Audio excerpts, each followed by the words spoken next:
Moby-Dick, or The Whale by Herman Melville. Chapter 44, The Chart. Had you followed Captain Ahab down into his cabin after the squall that took place on the night succeeding that wild ratification of his purpose with his crew, you would have seen him go to a locker in the transom and, bringing out a large wrinkled roll of yellowish sea charts, spread them before him on his screwed down table. Then, seating himself before it, you would have seen him intently study the various lines and shadings which there met his eye, and with slow but steady pencil trace additional courses over spaces that before were blank. At intervals, he would refer to piles of old logbooks beside him, wherein were set down the seasons and places in which, on various former voyages of various ships, sperm whales had been captured or seen. While thus employed, the heavy pewter lamp suspended in chains over his head continually rocked with the motion of the ship, and forever threw shifting gleams and shadows of lines upon his wrinkled brow, till it almost seemed that while he himself was marking out lines and courses on the wrinkled charts, some invisible pencil was also tracing lines and courses upon the deeply marked chart of his forehead. But it was not this night in particular that, in the solitude of his cabin, Ahab thus pondered over his charts. Almost every night they were brought out. Almost every night some pencil marks were effaced and others were substituted. For with the charts of all four oceans before him, Ahab was threading a maze of currents and eddies with a view to the more certain accomplishment of that monomaniac thought of his soul. Now, to anyone not fully acquainted with the ways of the Leviathans, it might seem an absurdly hopeless task thus to seek out one solitary creature in the unhooped oceans of this planet. But not so did it seem to Ahab, who knew the sets of all tides and currents, and thereby calculating the driftings of the sperm whale's food, and also calling to mind the regular ascertained seasons for hunting him in particular latitudes, could arrive at reasonable surmises, almost approaching to certainties concerning the timeliest day to be upon this or that ground in search of his prey. So assured, indeed, is the fact concerning the periodicalness of the sperm whales resorting to given waters that many hunters believe that, could he be closely observed and studied throughout the world, were the logs for one voyage of the entire whale fleet carefully collated, then the migrations of the sperm whale would be found to correspond in invariability to those of the herring shoals or the flights of the swallows. On this hint, attempts have been made to construct elaborate migratory charts of the sperm whale. As a footnote, since the above was written, the statement is happily borne out by an official circular issued by Lieutenant Maury of the National Observatory, Washington, April 16, 1851. By that circular, it appears that precisely such a chart is in course of completion, and portions of it are presented in the circular. This chart divides the ocean into districts of 5 degrees of latitude by 5 degrees of longitude, perpendicularly through each of which districts are 12 columns for the 12 months, and horizontally through each of which districts are 3 lines, one to show the number of days that have been spent in each month in every district, and the 2 others to show the number of days in which whales, sperm or right, have been seen. Besides, When making a passage from one feeding ground to another, the sperm whales, guided by some infallible instinct, say rather secret intelligence from the deity, mostly swim in veins, as they are called, continuing their way along a given ocean line with such undeviating exactitude that no ship ever sailed her course by any chart with one tithe of such marvelous precision. Though in these cases the direction taken by any one whale be straight as a surveyor's parallel, and though the line of advance be strictly confined to its own unavoidable straight wake, yet the arbitrary vein in which at these times he is said to swim generally embraces some few miles in width, more or less, as the vein is presumed to expand or contract, but never exceeds the visual sweep from the whale ship's mastheads when circumspectly gliding along this magic zone. The sum is that at particular seasons within that breadth and along that path, migrating whales may, with great confidence, be looked for. And hence, not only at substantiated times upon well-known separate feeding grounds could Ahab hope to encounter his prey, but in crossing the wildest expanses of water between those grounds, he could, by his art, so place and time himself on his way as even then not to be wholly without prospect of a meeting. There was a circumstance which at first sight seemed to entangle his delirious but still methodical scheme, but not so in the reality, perhaps. Though the gregarious sperm whales have their regular seasons for particular grounds, yet in general you cannot conclude that the herds which haunted such and such a latitude or longitude this year, say, will turn out to be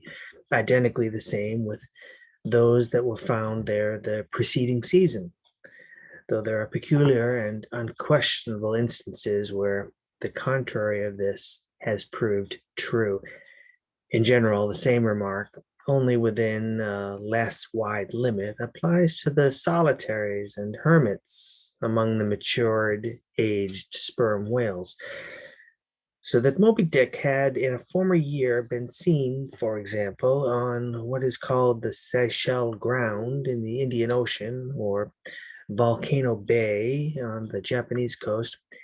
yet it did not follow that were the Pequod to visit either of those spots at any subsequent corresponding season, she would infallibly encounter him there.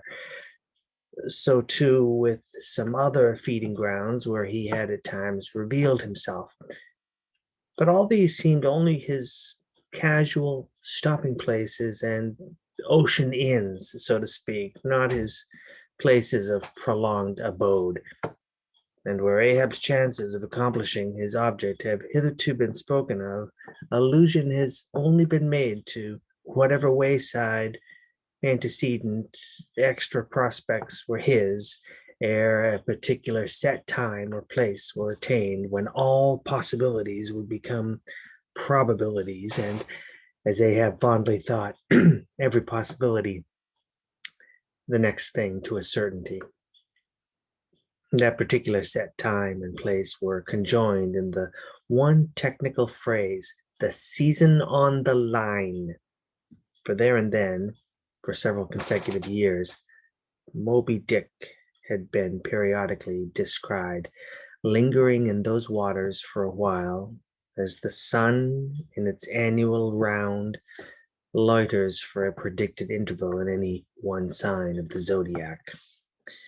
There it was, too, that most of the deadly encounters with the white whale had taken place. There the waves were storied with his deeds. There also was that tragic spot where the monomaniac old man had found the awful motive to his vengeance. But in the cautious comprehensiveness and unloitering vigilance with which Ahab threw his brooding soul into this unfaltering hunt, he would not permit himself to rest all his hopes upon the one crowning fact above mentioned.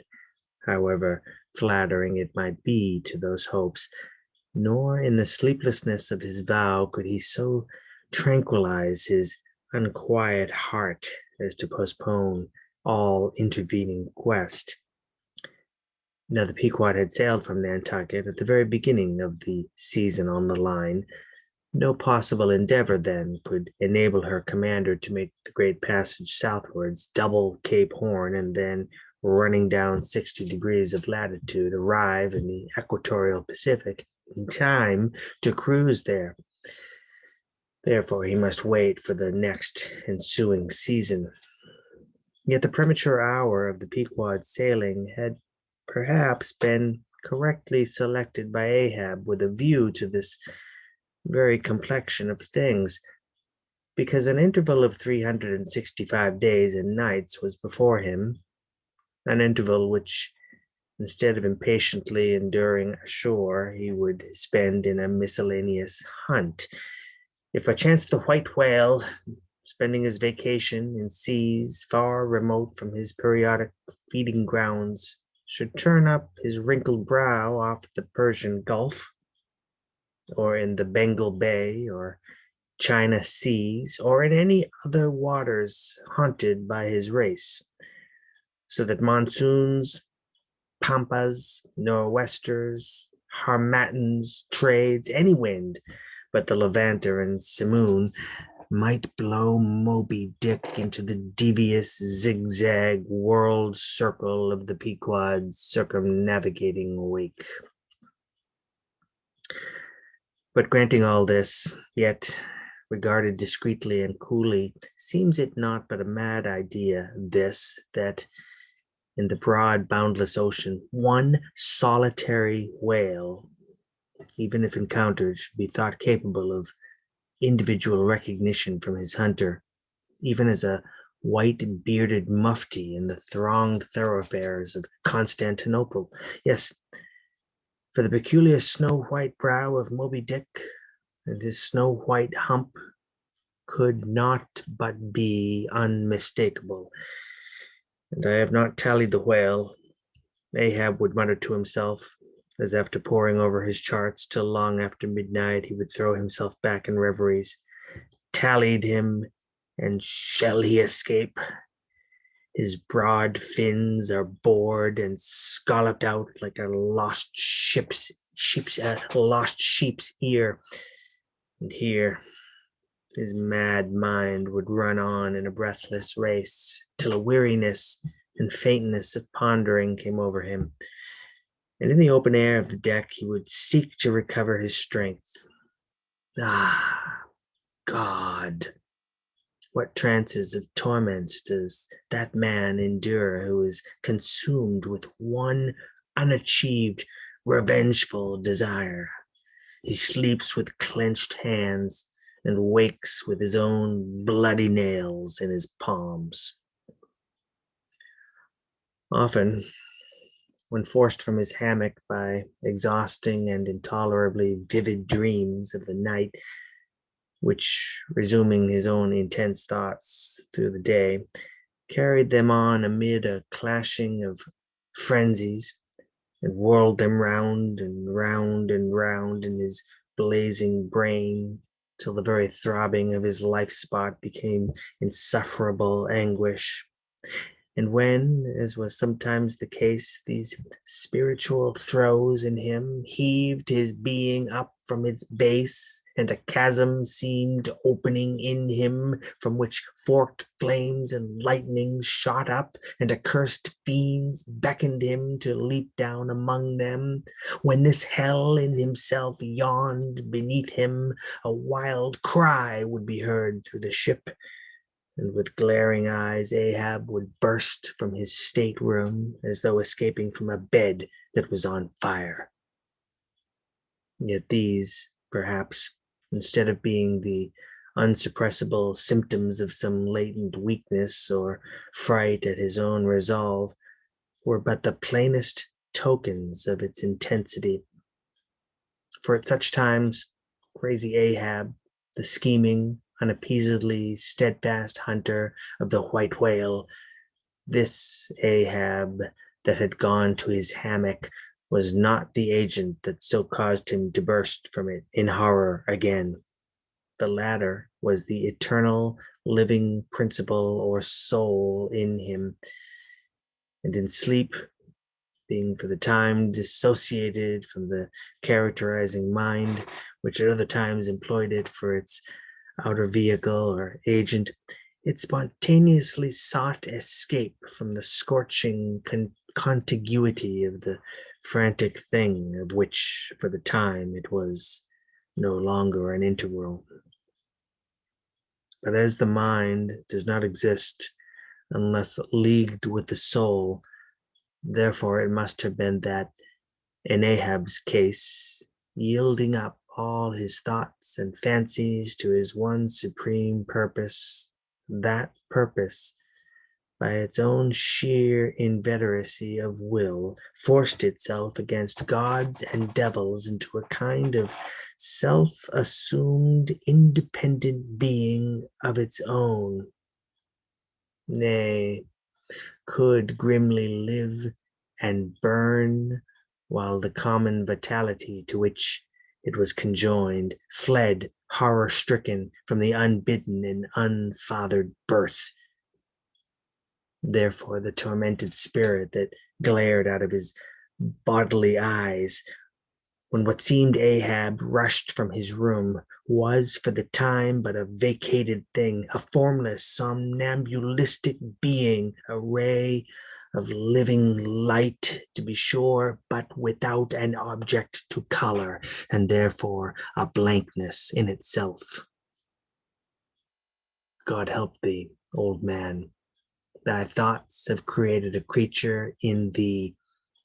and he whose intense thinking thus makes him a Prometheus, a vulture feeds upon that heart forever. That vulture, the very creature he creates.